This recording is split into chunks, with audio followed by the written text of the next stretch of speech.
प्रणव शिशि ठाकुर पूजनीय श्री श्री वर्मा पूज्यपाल श्री श्री गड्डा पूज्यपाल श्री श्री आचार्य देव रातुल चरण में प्रणाम इष्ट परिवार समस्त रातुल चरण में प्रणाम आज विशेष सत्संग में पौरोहित्य करुवा ऋतिक देवता को प्रणाम उपस्थित थिबा ऋतिक देवता कर्मी भाई सत्संग अनुरागी भाई और माँ साधु सज्जन मंडली छोट छोट पिला समस्त अंतर प्रीति जय गुरु प्रणाम यथायोग्य सम्मान जनाए तेरे आज विशेष सत्संग उद्देश्य संपर्क में प्रदीप भाई आम निकट तथा आम समस्त अवगत अच्छे पूज्य श्री जगत आम जाचे जे विश्व मातृ दिवस ए दिवस रे विशेष भाव में मां उद्देश्य आज श्राद्ध प्रदान करा जायछि गोटे मंगल आनुष्ठानिक कार्यक्रम ठाकुर से कथा कहते खाइबा पीवा बाण फुटाइबा प्राचुर्य जड़ा आयोजन रे पूजा सार्थक हुए ना बिना दिव्य गुणर संसार तेरे श्री ठाकुर से दिन बसी जड़े भाई आसला पर ठाकुर पचारुचंती तुम्हें कुआड़े जाइथिलो ना जड़े भाई तांकर मां को उद्देश्य रे श्राद्ध भोजी टीए देइथिले से भोजी को डाकिथिले सेतबे ठाकुर पचारुचंती भोजी रे आउ की मांगलिक अनुष्ठान हैला ना सेमिति किछि मांगलिक अनुष्ठान नहीं केवल पिंड दान करा गला ठाकुर कहउचंती ता भितरे दे विशेष किछि मांगलिक अनुष्ठान बा मंगल कार्य हेइ पारिला नाही जो जे विदेही आत्मा सद्गत उद्देश्य रे जे जो श्राद्ध करा जाय ता किंतु सफल हेइ पारिला नाही एई जो जे आमे श्राद्ध दउ ठाकुर कोनती श्राद्ध भितरे जो मांगलिक अनुष्ठान करा जाय ए सत्संग जो करा जाउची ए सत्संग परिवार भितरे दे जेते जे आमे समस्त उपस्थित रहिछे ए समस्तंकर गोटे आकुल व्याकुल गोटे प्रार्थना थाए से परम दयालुଙ୍କ निकटरे आमे तो सेई आत्मा जो आमे देखुचे हमर स्थूल शरीर रहिछि ए स्थूल शरीर मध्य आ गोटे सूक्ष्म शरीर रहिछि जाको आमे आत्मा बोली कहि थाउ ए आत्माटा शरीर जेते बेले मृत्यु घटे जणे व्यक्तिर जेते बेले मृत्यु घटे तार ए स्थूल शरीर सिना विलय घटिथा किंतु ए सूक्ष्म शरीर जो आत्मा रहिछि तार किंतु मृत्यु घटे ना ए सूक्ष्म शरीर ए इथर जगत रे घुरी बुलुथा ए श्राद्ध भितरे दे ए मांगलिक अनुष्ठान परिवार भितरे दे से विदेही आत्मा को पुणी किपरि पिंडीकरण करा जाई पारे पुणी ताहा किपरि भाव रे गोटे स्थूल शरीर मध्य स्थान पाई पारे सेति पई श्राद्ध करा जाय तेणु से कथा ठाकुर कहते जेते बेले श्राद्ध उद्देश्य रे सत्संग करा जाय ए सत्संग रे उपस्थित समस्त व्यक्तित्व से मांगर बा जो व्यक्ति को उद्देश्य रे श्राद्ध प्रदान करा जाउची से तांकर गुणगान करिवा भितरे दे समस्तंकर गोटे आकुल व्याकुल प्रार्थना था से परम दयालुଙ୍କ निकटरे से आत्माटा पुनश्च गोटे स्थूल शरीर मध्य स्थान पाऊ एवं समस्तंकर ए प्रार्थना को ही परम दयाल मंजूर प्रदान करिथांती फलतः से आत्मा पुणी पिंडीकरण हेबा सहज साध्य होई था तेणु आमे देखा जाईछि हमर ए आर्य परंपरा शास्त्र रे विशेष करी आमे तीन पीढ़ी रो जे पूर्वज माननकु आमे श्राद्ध प्रदान करिथाउ पिता पितामह प्रपितामह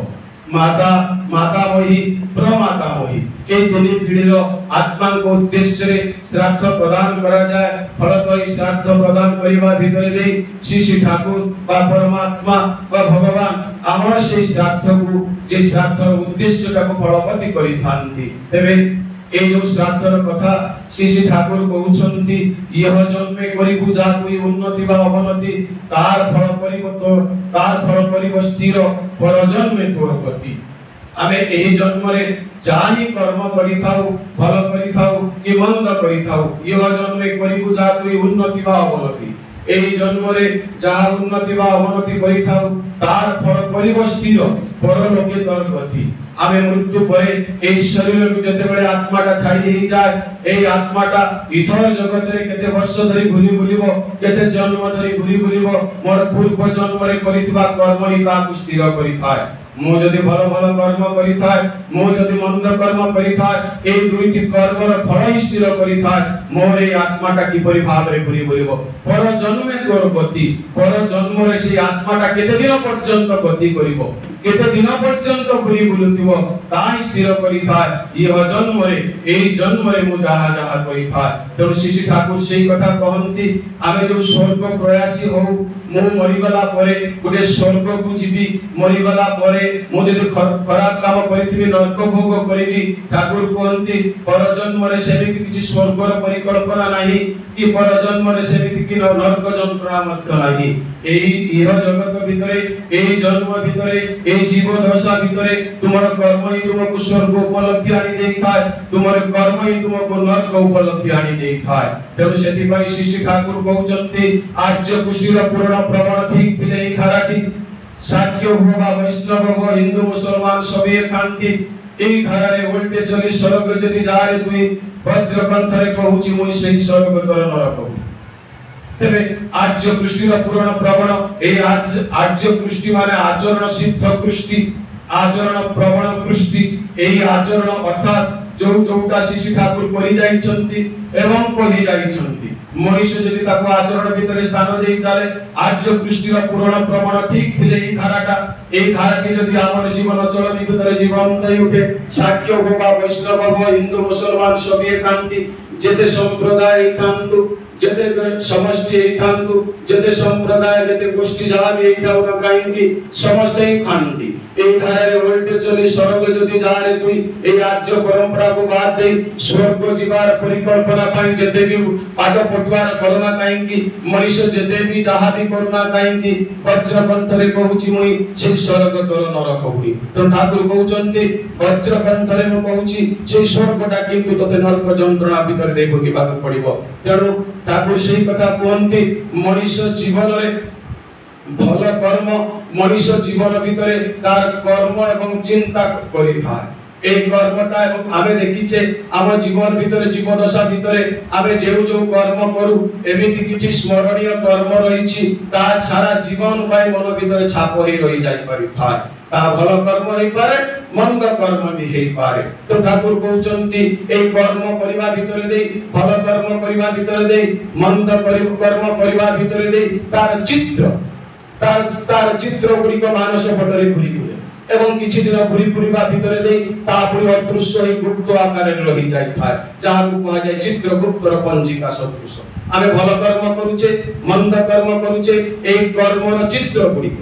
ए जे चित्र गुड़िक मन भितरे अदृश्य होई गुप्त होई रहि जाय ताकु कहा जाय चित्रगुप्त। तेणु आमे कहूचे चित्रगुप्तर पंजिका रहिछि से पंजिका भितरे हमर कर्म गुड़िक लिपिबद्ध होई रहिछि। ठाकुर कहउचंती से पंजिकाटा होछि मस्तिष्क भितरे जड़ भावरे रहि जायछि। जेते बेले मृत्यु आसे मनुष्य जदि भल कर्म करे तार मृत्यु समय जेते बेले घनेई आसे सेते बेले से भल कर्म गुड़िकर चित्र गुड़िक पुरी तार मानस पटरे घुरी बुले एवं तार ज्योति आकार रे दर्शन हुए आ से ज्योति भितरे देई से परम पुरुषों को सद्गुरु को देखिबा को पाए एवं आनंद खूब कम समय भितरे एई शरीर त्याग करी तार आत्माटा चली जाय थाय। और मनुष्य जदि मंद कर्म करे तार जो तार चित्र गुड़िक तार मानस पटरे ए रुचि करि थाय ए मृत्यु जते बेले घनेई आसे सेई चित्र गुड़िक विकटाल रूप करी भयंकर रूप धरि तार जे मन मध्यरे घुरी बुले एवं से विकटाल चित्र गुड़िक देखिबा भितरे देई से एते भयाकुल होई जाय थाय जे सहजरे शरीर भितरे देई आत्मा किंतु जाई पारे ना शरीररु आत्माटा छाड़ी जाई पारे नाही। तेणु मनुष्य जदि मंद कर्म करे देखा जाय तार मृत्यु समय अनेक दिन ता पुनर्क जंत्रणा भोगिबा पड़ी थाय। एई कथा श्री ठाकुर सेई कथा कहउचंती जे इह जन्मे जो कथा कहउथिले जहा जे मनुष्य ठाकुर कहउचंती मनुष्य मरिबो दिने देवता भी जन्म हेले मरे से मनुष्य जीवन धन्य जहा पाई माटी पुड़ी छुए। तेणु सेई कथा ठाकुर को कह जाय ठाकुर कहउचंती मनुष्य जो अमरत्व लाभर कथा चिंता करे ठाकुर को प्रश्न करा जायछि ठाकुर एई जो आपण अमरत्वर कथा कहंती मनुष्य कोन प्रोलॉन्गमेंट ऑफ लाइफ जीवन को दीर्घीकरण करिबा मु 80 वर्ष बंचुतरी अमरत्व लाभ करे 180 वर्ष 2 वर्ष 200 वर्ष बंचिबी ठाकुर कहउचंती ता नुहे मनुष्य कर्म अन्य मनुष्यर मानस पटरे केते दिन ताको बंचेई रखे दीर्घ दिन जदि बंचेई रखे ताले समरत्व प्राप्त होइछि बोली बुझा जाय। श्री ठाकुर से दिन बसिचंती ठाकुरଙ୍କ निकट को आसी कहउचंती शिव दुलाली मा जने वयस्का मा बाल्य विधवा हिमायतपुर आश्रम श्री ठाकुरଙ୍କ सहित पळे आछंती अत्यंत सान थिले सेते बेले से विधवा होई जाइछंती। तेणु श्री ठाकुर सारा जीवन श्री ठाकुरଙ୍କ सेवा करिछंती देवघर आश्रम रे थिला बेले श्री ठाकुर को आसी प्रणाम करी कहउचंती शिव दुलाली मां ठाकुर मो सुनुची कुआडे आपण देवघर छाडी वर्तमान चली जिवे मते टिके आशीर्वाद करंदो मृत्यु परे मु जेमिति आपणको धाम रे स्थान पाई पारे दया धाम रे मु जेमिति भाव रे स्थान पाई पारे ठाकुर कहउचंती तते सेठारे मु चिन्हि पारिले तो मां मुंडरे हाथ दे बसी पडुचंती जांकर सारा जीवन केवल ठाकुरंकर सेवा करिवा भितरे दे बिति जाईछि पुरी ठाकुर कहउचंती दयाल धाम रे मते चिन्हि पारिबेनी ठाकुर को प्रश्न करूचंती से शिव दुलारी मां ठाकुर मु कोन बोले आपण चिन्हि पारिबे ना जदि अनवरत भाबरे नाम करि चालू ताले होय तो चिन्हि पारे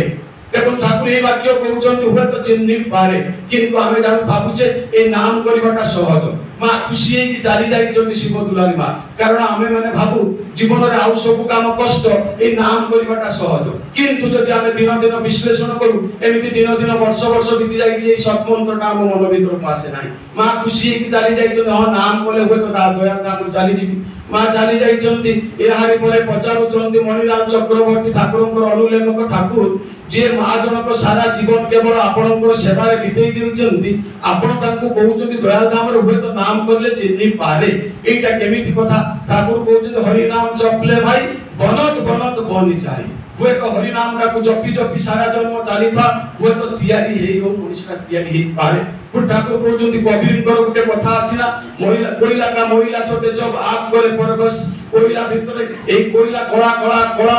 रो कोइला भितरे जेते बेले नियाटा पसी जाई था सेते बेले से सुना परी दाउ दाउ होई जळी था हुए तो सेही परी मनुष्यर कालीमामय जीवन भितरे से नामटा को जदि अनवरत भितरे जप करिवा भितरे दे हुए तो मनुष्यटा सुनारे परिणत हीरारे परिणत होई पारे तो श्री ठाकुर सेही कथा कहिचंती मनुष्य को तो